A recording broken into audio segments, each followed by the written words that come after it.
movie is called The Fault in Our Stars, so better start with a shot of a bunch of stars. Who can find fault with that? I believe we have a choice in this world Narration. about how to tell sad stories. On the one hand, you can sugarcoat it, and nothing is too messed up that can't be fixed with an apology and a Peter Gabriel song. Wait, that's one way to tell a sad story? Also, is the movie throwing shade at Say Anything? Because if so, f*** you, movie.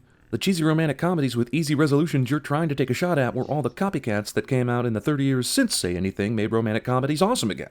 Okay? Get your shit together, guy who wrote this script. Depression's not a side effect of cancer. It's a side effect of dying. No, it's a side effect of having a mental health problem. But whatever, real truth movie. Cute line. Also, you paid money to watch this movie character read a book. I wish I had that cliche. Also, Hazel circled another passage in this book, and the fake author has written 6 twos in a row. It's either a sin that I see 6 uses of the word two in a row, or that I will never be able to read this fake book to find out why there are 6 in a row.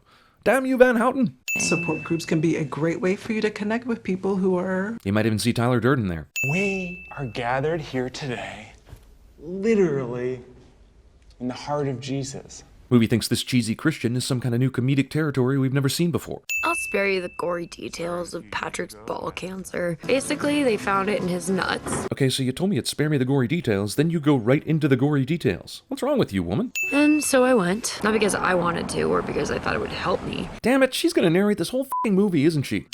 Sorry. Wait, didn't we just see these assholes playing brother and sister in Divergent? If that's the case, ew. Also, did Hollywood only have like 6 young actors to choose from, and that's why we got these 2 again in this movie? And why we got Shailene Woodley and Miles Teller, who was also in Divergent for the Spectacular Now? Do young people want to act anymore?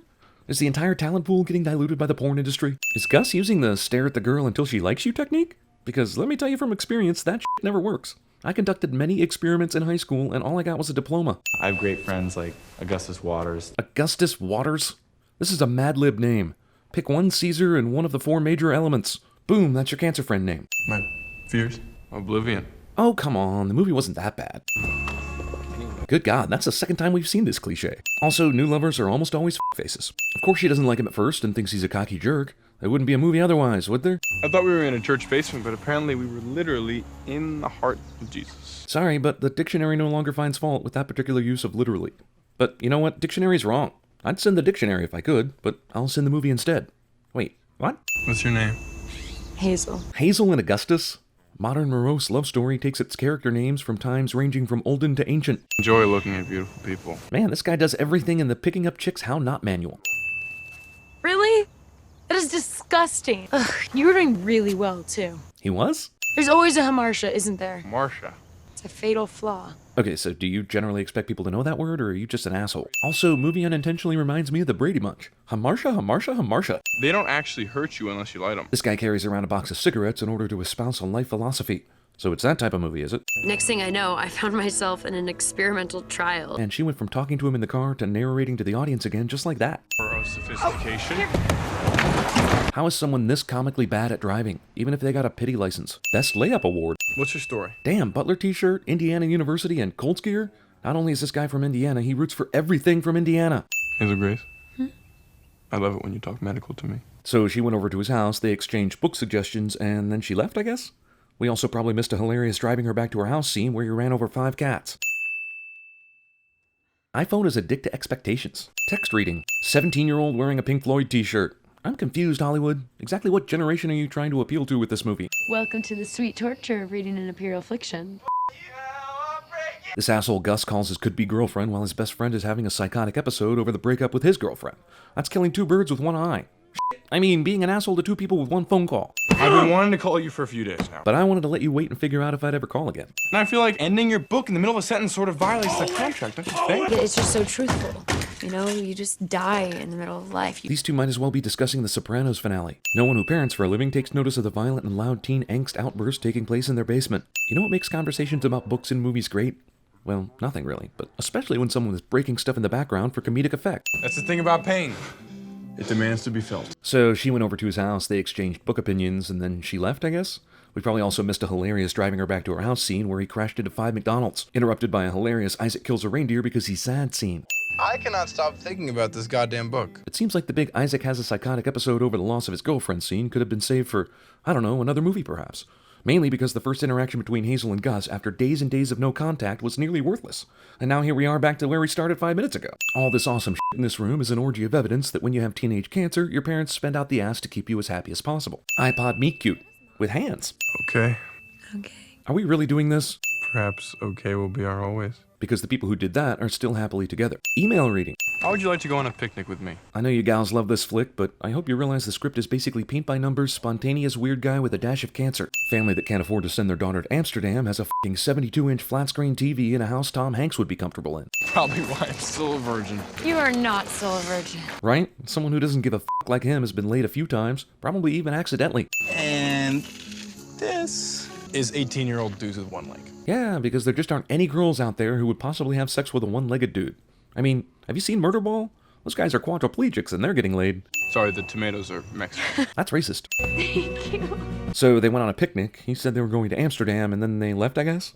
We probably also missed a hilarious driving her back to her house scene where he got laid 5 times. Oh, it's so beautiful and a little insane. Oh, it's super insane. This movie thinks it's original, but how many times have we seen a girl fall in love with a guy, or vice versa, simply because that guy is wacky and does all sorts of unexpected or odd things that bemuse the girl, like insisting on always saying both her first and middle names? Answer, tons! More text reading. Symbols of lost childhood cliche.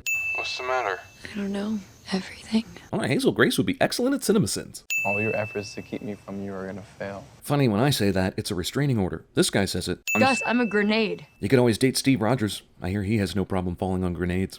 I don't know. I feel like it's my responsibility to minimize the casualties. It's not you, it's my cancer cliche. Craigslist. Folders named stuff contain pornography 95% of the time. I'm just saying. Haha, pedophilia jokes always kill.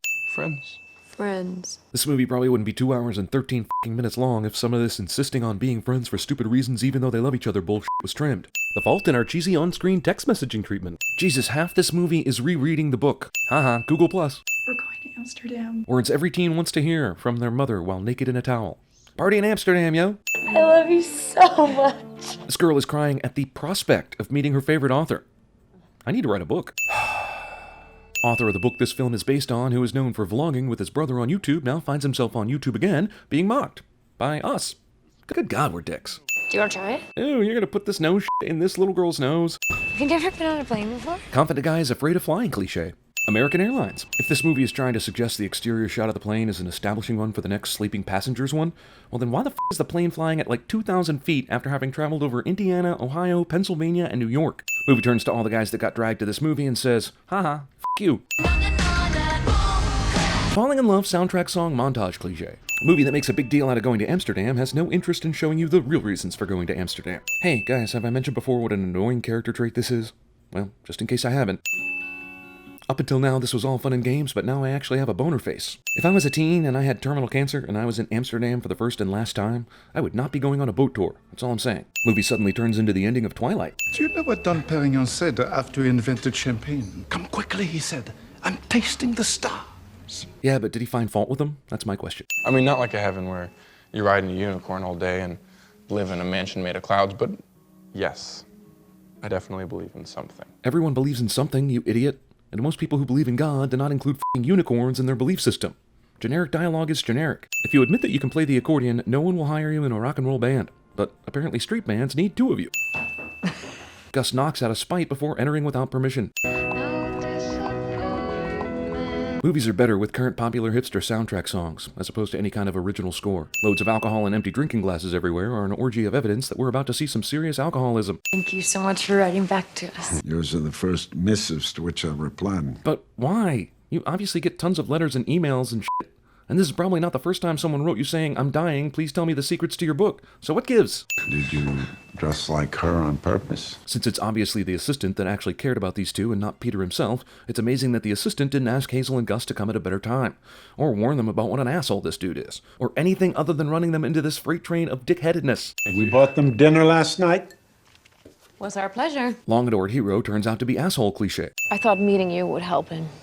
That he could see that his work has shaped real lives. Apparently that was the only part of your plan. Sure, it made sense in your head, I guess, but often plans require preparation.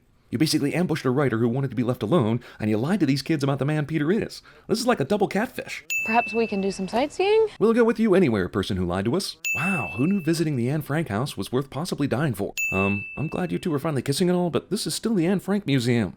Not 100% appropriate, yo. Teen love is worth a slow clap. Also, all these people clap because I guess they know how long this took. They couldn't possibly just be horny teenagers.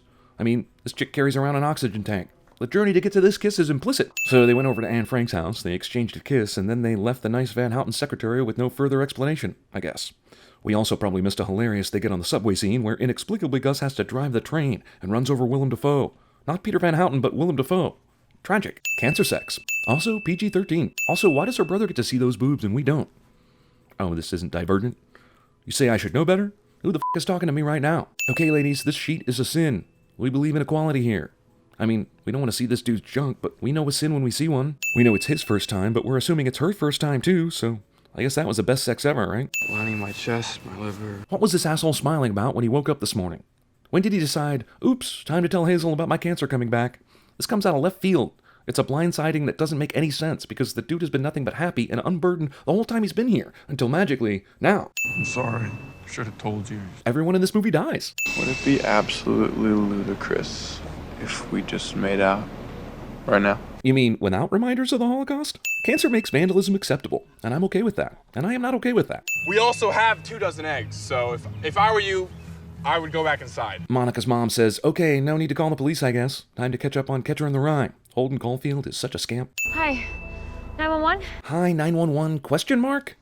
How many misdial possibilities are there that you could be unsure of who you called? Don't they answer the phone, 911, what is your emergency? Jesus. You know, you're not in Amsterdam anymore. I mean, I know we all live the dream that we're still in Amsterdam once we get on that plane back to the States, but they can still arrest you for underage drinking in public, wheelchair or not. Gus told Hazel to meet him at the literal heart of Jesus, which the movie has defined as the church basement. So how did she know to come to the sanctuary? What kind of a twisted, sick, selfish son of a bitch would force the two people he loves most to go through this kind of shit? Gus is the devil. Man, what would she have done if she hadn't written the eulogy already? This asshole Gus called this pre-funeral by surprise. What if she slacked the slightest bit on writing this thing?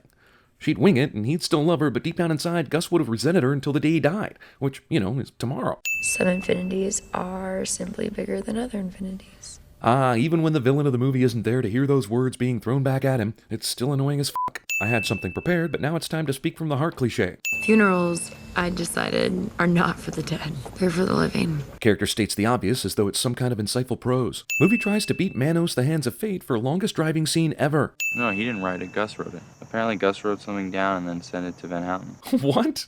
Why would he do that?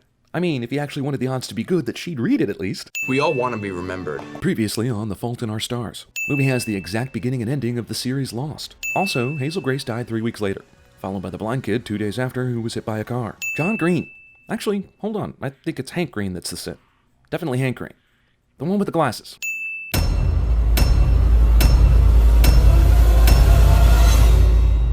I'll spare you the gory details of Patrick's ball cancer.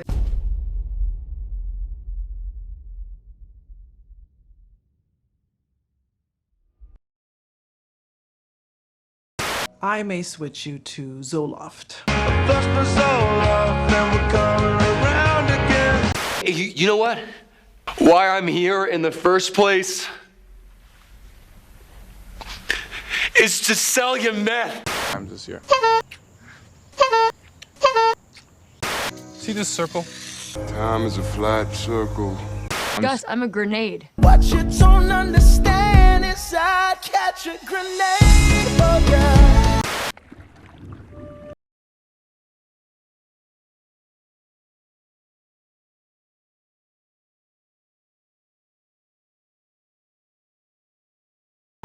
We're here with JC. Who wants to share their story with the group? No one will have sex with me. What's your name? Hazel. Hey, your mother's uglier than Hazel. Hazel really puts your mother to shame. Harold was deep in thought. For a few brief moments, from Bourne Boulevard to Euclid Avenue, all the calculations and all the rules and all the precision of Harold's life just faded away. Hazel? Can you tell me a story? Down the flat, we'll have a little field. Be the alfalfa for the rabbits. Rabbits. and I get the Tinder rap.